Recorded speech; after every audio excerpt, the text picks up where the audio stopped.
So, Mr. Freedom, my question to you is, why don't you go back to wherever you came from, okay?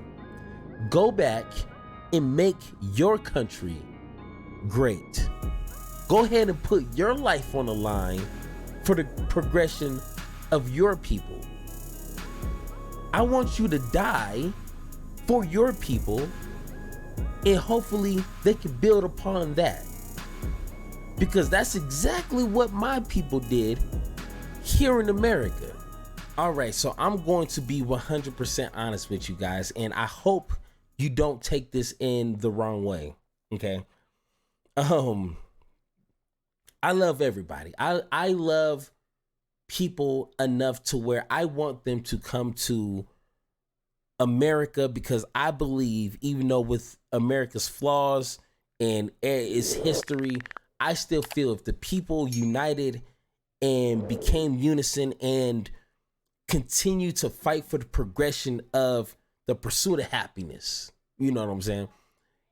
It is a beautiful place. Like, the future is a little dark, but I can still see it. Okay. But what I don't understand, and this is what gets me going. I don't understand why someone from another country got the audacity, got the nerve to fix their lips, come over here and tell Americans, specifically, well, I guess anyone, but more specifically Black Americans, on how they should view the country they were born in and they deal with on a day-to-day basis. I don't understand that. It's so many questions I would have to ask for them to feel like they got the right to tell me how I should critique my country after my ancestors built it to where it is now. Because I guarantee you, if it wasn't for my people, any other non-white person in this country would not want to be here. No doubt about it. Read a couple history books. It would not be the country we know and love today. And that's facts. So, who am I talking about? Mr. Kanter Freedom, the NBA player who got his citizenship and decided to change his name. He had the audacity to call out, what's her name? Cloud. She's a WNBA basketball player, and Natasha, that is her name. Let's go full screen here. Let's go ahead and read this together. Kanter Freedom called out WNBA player Natasha Cloud over her recent criticism of the United States in the wake of key Supreme Court ruling last week. Cloud wrote on Twitter, which I don't. Twitter's a gift and a curse. I don't know if you want to be, dwelling in that, but tweeted on Friday that our country is trash in so many ways, which in so many ways, that's true. Okay. After the Supreme Court made rulings on affirmative action in a case involving artist Lori Smith, Kanter Freedom responded to the Washington Post Mystic Guard's tweet saying people have no idea how lucky they are to live in the U.S. Just ask your colleague, Brittany Ginner, how trash America is. Calling America trash, huh? Let me know when your season is over. I'll buy your ticket and we can go together to countries like China, Russia, Iran, North Korea, Venezuela, Cuba, and Turkey. Forget about calling them trash. I would like to see if you can't even criticize those regimes. You and your family members would be thrown in jail, tortured to death, and raped. Well, Mr. Kanter, man, this is not our first rodeo. This is not our first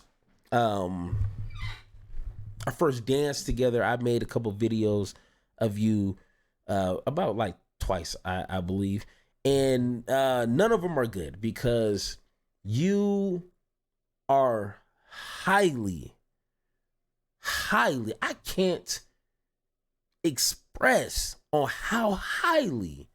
If I say highly one more again, maybe that'll get you to understand how highly misinformed you are. It is crucial for people to pick up books. Sometimes you have to pay for information. You can't just Google everything and think you're going to get reliable information. Sometimes you have to pay for books. I know that's weird. In 2023, people are like, no, like, is it on YouTube? Like, is it like on Reddit or Twitter? Like, no. Sometimes you have to pick up a damn book to get some reliable information from people who done the research essentially their whole life. This is what they do, is find this kind of information and then impact all that knowledge into a book. Okay, a book like that. It's even audio books.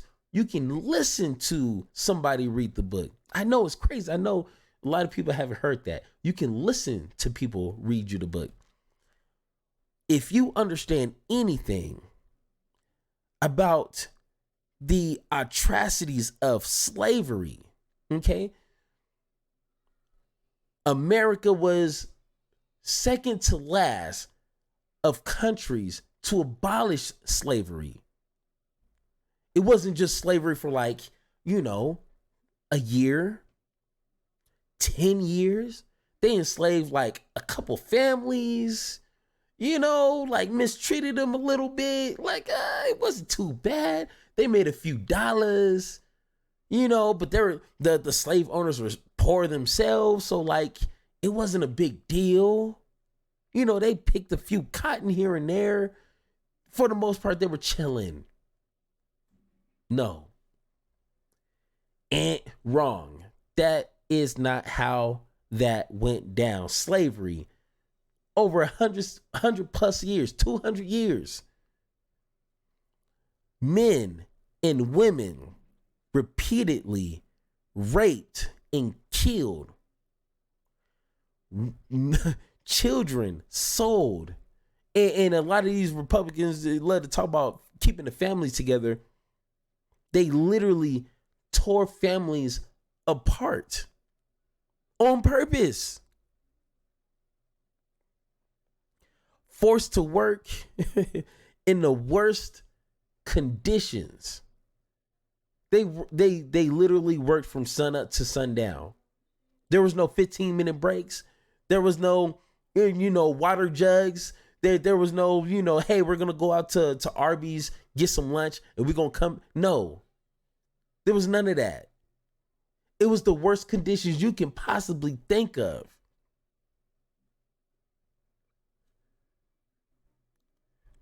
Forced to eat, drink, and live in the worst conditions. They make it seem like they had the slaves posted up in like some five-star hotel after they picked the long day of picking cotton. No.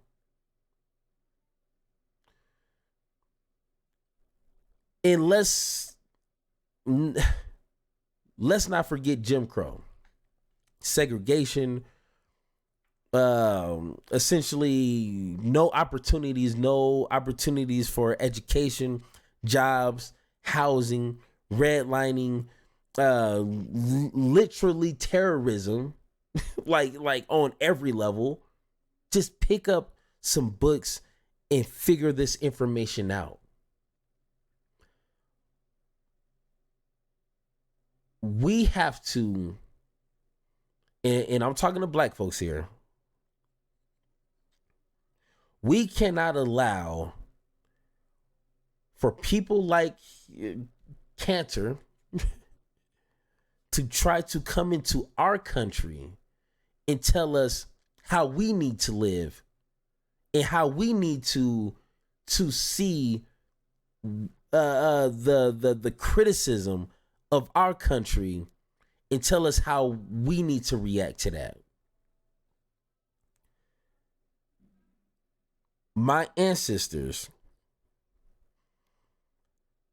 I don't even want to call them activists. These were like literal superheroes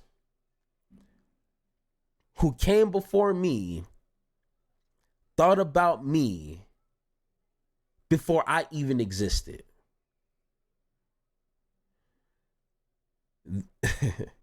These people gave their lives like they probably wanted to do a million other things than to fight on the behalf of their people. They probably wanted to be painters, singers, dancers, I don't know. But they decided to give their lives, literally give their lives, for the progression of black folks. There, and I'm gonna paraphrase this. When Abraham Lincoln, after the Civil War, Abraham Lincoln wanted to send all the slaves back to Africa. Like, hey, get a boat. It could be any boat. Get the biggest boat you can. Send these suckers back to Africa because they're the reason, which is weird, they're the reason why, you know, our own people are fighting. And remember, I'm paraphrasing here. He had 2 or 3 slaves. And they were really close to him. You know, they were, you know, a little bit more than slaves, but of course, you know, they served him. They told Abraham Lincoln and said, we're not going nowhere. My people died, gave their lives on this soil, on this land.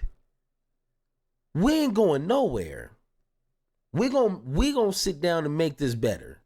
Now, once again, I'm paraphrasing. That's not exactly what they said, but that's the gist of the story. Okay, go ahead and look it up. Like I say, look this stuff up.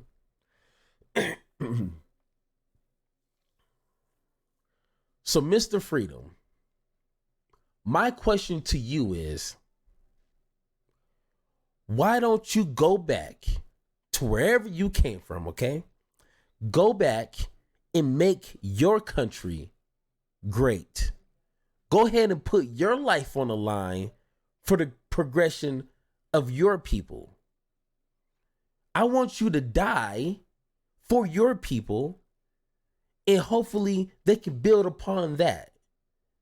Because that's exactly what my people did here in America. So what you talking about? We don't understand how great this country is. We understand how great it is, but we understand the potential of this country that my people died for. They didn't just die for us to be in the state that we're in 2023. No, we got a long way to go. And if you don't understand that, if you don't see that, then I understand why you left. Because you wanted the easy way. You wanted to build upon what other people have fought and died for. That's why you got the nerve to say what you said. Because you ain't got the huevos, you ain't got the balls to go to your country and fight for your people.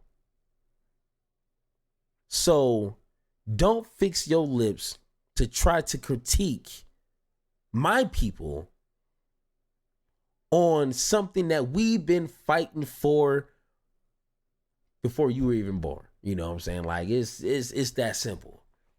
But once again, if you think I'm wrong, if you think that, you know, slavery wasn't a big deal, there's no racism like ever in the world, and, you know, black people just need to shut up and dribble and just be happy for the crumbs that this institution decides to give us. If you're one of those idiots, if you're one of those people, let's have that conversation. Thank you for listening, and don't forget to join the conversation by subscribing. Make sure to tune in next time, and like always, power to you, power to me, power to the people, power to the pod.